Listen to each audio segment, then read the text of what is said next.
Stuff you gotta know before you go buying a house. Welcome to my courses. I'm Garth Haslam, the home medic. You've probably already seen the little tidbit I did on how to spot a meth house. To give you some background on me, I've been a home inspector for a long time, since 1993. Registered structural engineer. And beginning in 2008, I started doing meth remediations.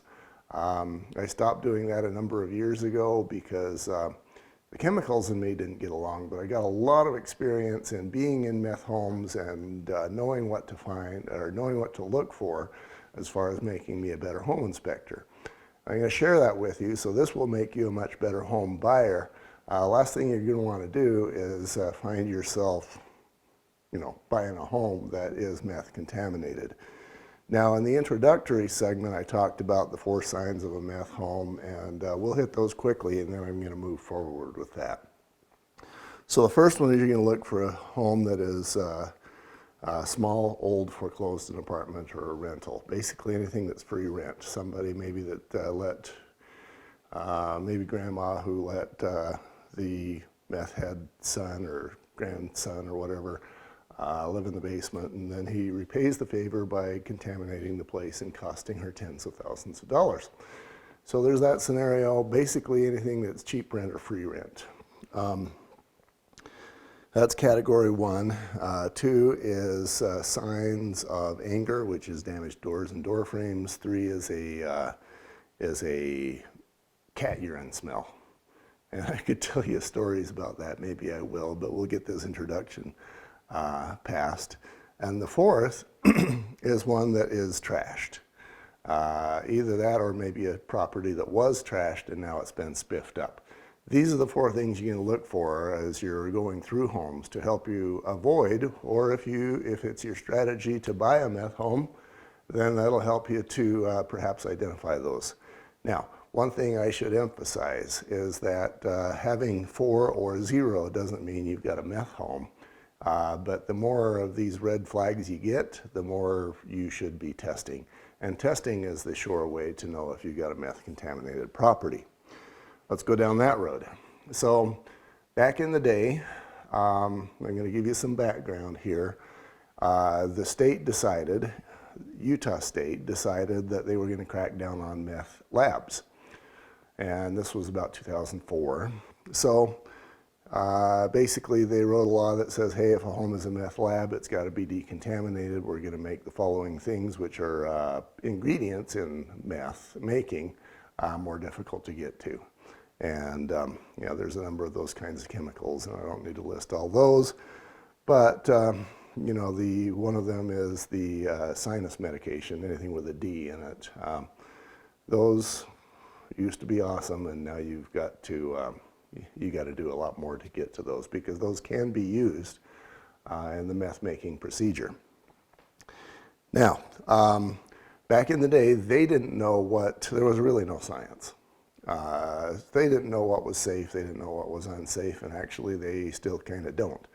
So they said, all right, well, we don't know if a home was a meth lab or not, we just know that it's empty now. So how are we going to decide what meets the threshold for decontamination and what doesn't? The answer to that is they went to the lab and they said, okay, lab, what can you detect? The lab came back and they said, we can detect 0.1 micrograms per 100 square centimeters.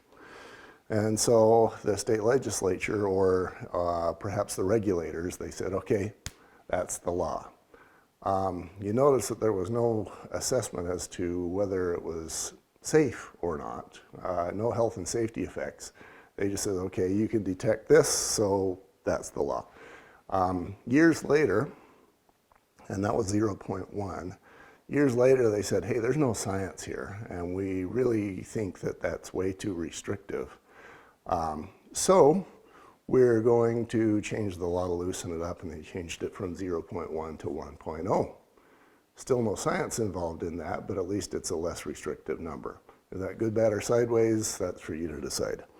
So now the law says that if a home is greater than 1.0, micrograms per 100 square centimeters. And a microgram is about basically a grain of salt, a single grain of salt, spread over 100 square centimeters, which is a little bit bigger than the size of my palm here. If you got that, then the state considers, and the county, the local health department, more importantly, they consider it to be legally contaminated. If you got 0.99, then you don't. Another thing I'd have you be aware of, you've got to know where and how to test. So if you, or more likely your home inspector, goes in and says, okay, I'm going to test this wall, I'm going to test that floor, I'm going to test over here in the bathroom, you can put 3 samples on one test.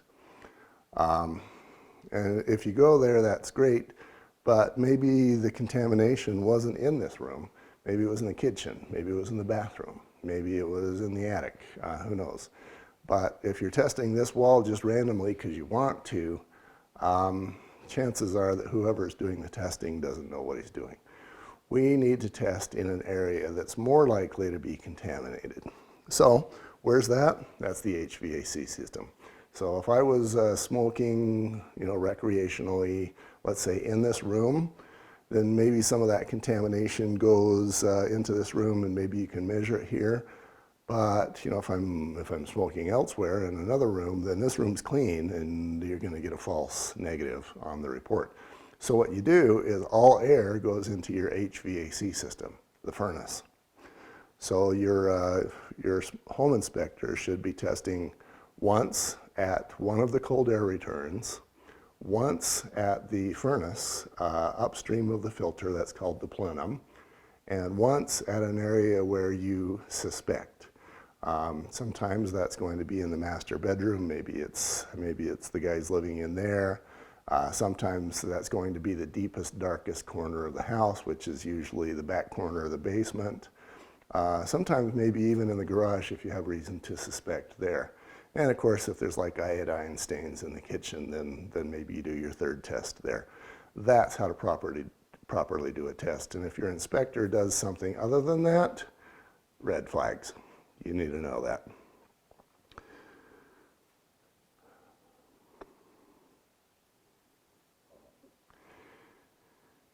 Now, what does it mean if your home comes up, let's say, between 0 and, well, 0 is non-detect. You can't detect 0. Need to be clear on that. So let's say it comes between 0 or non-detect and 0.99. In the eyes of the state, that's not contaminated, and you don't have to do anything. Is that safe? Discussion for somebody else. There isn't really anybody that can answer that question for you. Not a doctor, not the county health department, certainly not me. So that's kind of a gray zone. If it's above 1.0, then here's what you got to do. Now the home is legally contaminated, and you've got to remove everything, and it needs to be thrown away as basically a hazardous waste inside a specialized landfill. And you've got to identify it as special waste. And what they will do is they'll use their heavy machinery to open up a hole. They'll dump your stuff in, and then they'll cover it back up again because they don't want anybody to ever get to any of that. And the reason for that is sometimes there's some pretty valuable stuff in there. I had one inspection, or not one remediation, where there was a grand piano. That thing was worth about $30,000. And the state or the county health department was requiring that be thrown away unless they could legally show that it was decontaminated successfully. That's a whole new story, but my goodness, that was some drama. So, just give you a flavor, everything that is not, and these are legal words, smooth and easily cleanable. So this wall is smooth and easily cleanable according to the state. Carpet, couches, cameras, the cameras are not smooth and easily cleanable, so they would have to go. This guy here, this is not smooth and easily cleanable. It needs to be thrown away if this home were to be found contaminated. Stuff that can remain would be appliances, walls, ceiling, and floor. Sheetrock can stay if it's been painted. Your furnace can stay, but basically anything else would be removed and thrown away. You can only imagine the cost of replacing all that stuff. And then your remediation cost itself is going to be, depending on the size of the home, $5,000, $6,000, $7,000. And after everything is said and done, the total cost of a remediation, including repainting afterwards and maybe repairing a damaged floor or repairing or replacing a stove that got abused from the chemicals, you're easily into $20,000. So this is it's kind of like a game of hot potato. You really don't want to be caught owning the home when the meth contamination is found, because it doesn't matter that you didn't do it. If you own the home and it's contaminated, it's your problem. And even if you had somebody come in yesterday and you can pretty much prove that he's a meth head and you have every reason to believe he did it, it's your home. You have the problem. So, and I can tell you a billion stories about that, how the Good Samaritan ended up taken in the face because he was nice to the wrong person. So that's how you deal with a contaminated meth home. Stuff you got to know before you buy the house. Make sure you look for the meth signs and understand what it means to buy a meth house.